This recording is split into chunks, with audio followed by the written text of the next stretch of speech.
उत्तर प्रदेश के सियासी हलके से आज 25 नवंबर को एक हैरान कर देने वाला नजारा सामने आया जब भाजपा के दो शीर्ष नेताओं के बीच मुकाबला दिखाई दिया। ये कौन शीर्ष नेता हैं और इनके बीच क्यों मुकाबला हुआ और कौन किस पर भारी पड़ा, इस पूरी जानकारी के लिए हम आपको सीधे लेकर चलते हैं आई इंडिया के editor in chief Pankaj Singh Gaur के पास। देखिए उदय, आपको बता दें कि आज चूंकि दो बड़े कार्यक्रम थे भारतीय जनता पार्टी की ओर से। एक बड़ा कार्यक्रम था गौतम बुद्ध नगर में, जहां पर जेवर एयरपोर्ट का आज जो है शिलान्यास किया है देश के प्रधानमंत्री नरेंद्र मोदी ने, और मौजूदगी वहां पर सूबे के मुख्यमंत्री योगी आदित्यनाथ और डिप्टी सीएम केशव प्रसाद मौर्य समेत तमाम मंत्रियों और अन्य नेताओं की रही। ये चूंकि बड़ा कार्यक्रम था, यहाँ पर एशिया का ये सबसे बड़ा एयरपोर्ट माना जाता है, कहा जाएगा, और चूंकि इसी को लेकर तमाम दिनों से कयास लग रहे थे और आज प्रधानमंत्री ने एक बड़ा संदेश देने का काम किया। लेकिन आज दो कार्यक्रम थे, जिनमें एक जेवर में एयरपोर्ट का शिलान्यास और सीतापुर में अवध प्रांत के जो अवध क्षेत्र है वहां के 15 जिलों का एक बूथ स्तरीय सम्मेलन था। ये कितना बड़ा कार्यक्रम था, इसका अंदाजा इसी बात से लगाया जा सकता है कि इस अवध क्षेत्र के जो बूथ अध्यक्ष हैं उनकी संख्या 36,228 है। इसके अलावा अगर बात करें शक्ति केंद्र संयोजक, जिनकी संख्या 5,046 है, इनको इसमें शामिल होना था। इनको अगर जोड़ दिया जाता है तो इनकी 40,000 की संख्या पार हो जाती है। इसके अलावा अगर बात करें इन्हीं 15 जिलों के केंद्रीय और प्रदेश सरकार के कैबिनेट व राज्य मंत्री, सांसद और विधायक और पदाधिकारी भी इसमें शामिल हुए।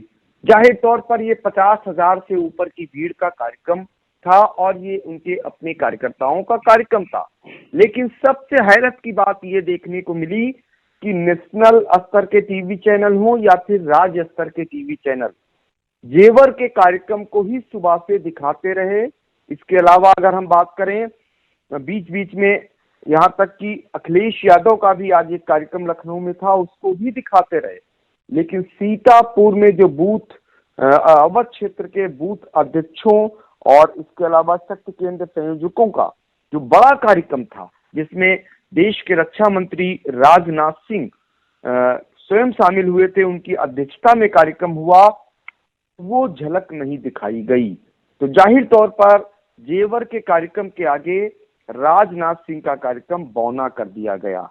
यानी जो जेवर में आज एयरपोर्ट का जो शिलान्यास कार्यक्रम था, जिसमें प्रधानमंत्री और मुख्यमंत्री योगी आदित्यनाथ शामिल हुए थे, उस कार्यक्रम को सीतापुर में जो कार्यक्रम हुआ जिसमें राजनाथ सिंह शामिल थे, उसको बौना कर दिया गया कहीं न कहीं। हालांकि आज बड़े ही अंदाज में, बड़े ही जोशीले भाषण राजनाथ सिंह के देखने को मिले और उन्होंने जो गुरुमंत्र दिया वो भी बड़ा था।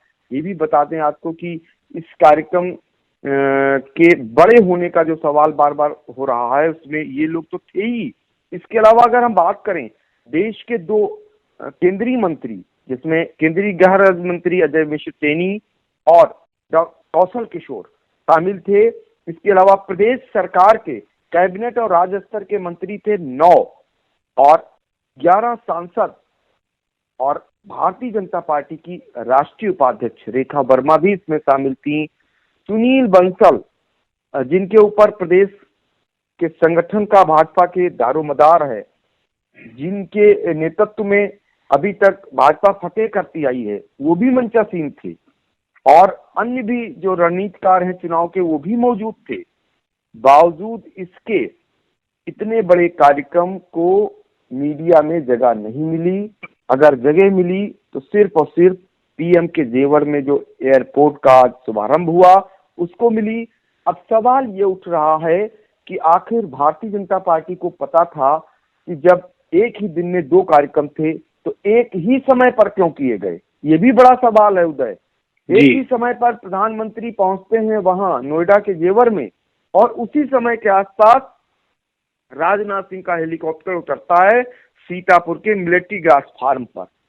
तो जाहिर तौर पर दोनों की कवरेज होनी चाहिए थी, दोनों को दिखाया जाना चाहिए था, और लेकिन उसकी झलक, सीतापुर के कार्यक्रम की झलक मीडिया में नहीं दिखाई गई। तो निश्चित तौर पर पीएम सीएम के कार्यक्रम के आगे गृह मंत्री रक्षा मंत्री राजनाथ सिंह के कार्यक्रम को एक समान बौना कर दिया गया। जी बिल्कुल, आपकी बात सही है। सवाल आपने उठाया कि जब भाजपा को पहले से पता था, जो कि जेवर वाला कार्यक्रम भी पिछले लंबे अरसे से उस पर भाजपा लगी हुई थी, और यहाँ का जो बूथ सम्मेलन अवध क्षेत्र का था वो भी बड़ा कार्यक्रम था, तो एक ही समय में भाजपा ने क्यों रखा? क्या इसके पीछे जो अभी तक सवाल उठते रहे हैं कि मोदी और अमित शाह अपने अलावा किसी भाजपा के बड़े नेता को ऊपर नहीं उठने देना चाहते, क्या ये वजह नहीं हो सकती? बिल्कुल, आपने पॉइंट पकड़ा है। कहिए कि दुखती नस पर आपने हाथ रखा है कि बिल्कुल चर्चाएं भी हैं, और जाहिर तौर पर चर्चा तभी होती है जब कुछ गुल खिलते हैं। तो यहाँ भी ऐसा ही देखने को मिल रहा है। आज किसी से छिपा नहीं है कि सरकार में, केंद्र सरकार में नंबर 2 के नेता माने जाने वाले राजनाथ सिंह, जिन्हें एक जमाने में सबसे बड़ा नेता माना जाता था, धीरे धीरे उनका कद कहीं न कहीं कमजोर किया जाता रहा। सीतापुर की ही अगर बात कर लें कार्यक्रम की, तो इसमें भी पहले 3 हेलीपैड बनाए जा रहे थे। ये कहा जा रहा था कि तीसरा हेलीकॉप्टर मुख्यमंत्री योगी आदित्यनाथ का भी यहाँ आ सकता है, लेकिन मुख्यमंत्री योगी आदित्यनाथ सीतापुर के इस कार्यक्रम में नहीं शामिल हुए, तो जेवर के प्रधानमंत्री के कार्यक्रम में शामिल होने पहुंचे। राजनाथ सिंह जब यहाँ पहुंचे तो यहाँ पर उनके साथ तमाम नेता तो थे, केंद्रीय मंत्री भी थे, राज्य के मंत्री भी थे, संगठन से जुड़े हुए लोग थे, लेकिन जो दर्जा, जो उस कार्यक्रम का हाइट होनी चाहिए थी, वो नहीं दिखाई दी। सबसे हैरत की बात यह भी है कि क्यों ना चर्चाओं को बल मिले, क्योंकि भारतीय जनता पार्टी का स्वयं का सोशल मीडिया है और यूट्यूब पर ऐसे कार्यक्रम वो डालते हैं, मीडिया के लिए भी और आमजनों के लिए भी और कार्यकर्ताओं के लिए भी। इसके अलावा सरकारी भी, यूपी सरकार का अपना यूट्यूब चैनल है। कहीं पर भी सीतापुर में जो कार्यक्रम इतना बड़ा हुआ, राजनाथ सिंह ने उसको किया, गुरुमंत्र दिया, हजारों हजार अपने बूथ अध्यक्षों को जीत का, उसकी कोई झलक दूर दूर तक दिखाई नहीं दी। तो निश्चित तौर पर राजनाथ सिंह को वहां पेश तो किया गया, राजनाथ सिंह को आगे किया गया, और क्योंकि लंबा चौड़ा अनुभव है चुनाव का, बड़े नेता माने जाते हैं, लेकिन उनको वो हाइट, वो प्रचार नहीं मिल सका जो कि जेवर को मिला। हालांकि जेवर से बड़ा कार्यक्रम नहीं कहा जाएगा, लेकिन फिर भी कार्यक्रम था। उसके बाद का अगर कोई दूसरा कार्यक्रम था यूपी में तो सीतापुर में ही था। इसको देना चाहिए था हाइट, मीडिया में भी ये खबरें बननी चाहिए थी, वो नहीं बन सकी। तो ये है पूरा मामला कि प्रधानमंत्री और मुख्यमंत्री के सामने रक्षा मंत्री बौने साबित हुए हैं। ये यूपी की सियासत से एक बड़ी खबर निकल के सामने आई है। आई इंडिया यूपी की सियासत की हर छोटी बड़ी खबर अपने दर्शकों तक पहुंचाता रहा है।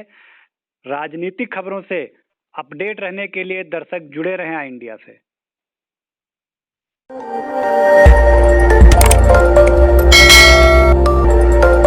खबर आपकी, नजर हमारी। देखते रहिए आई इंडिया।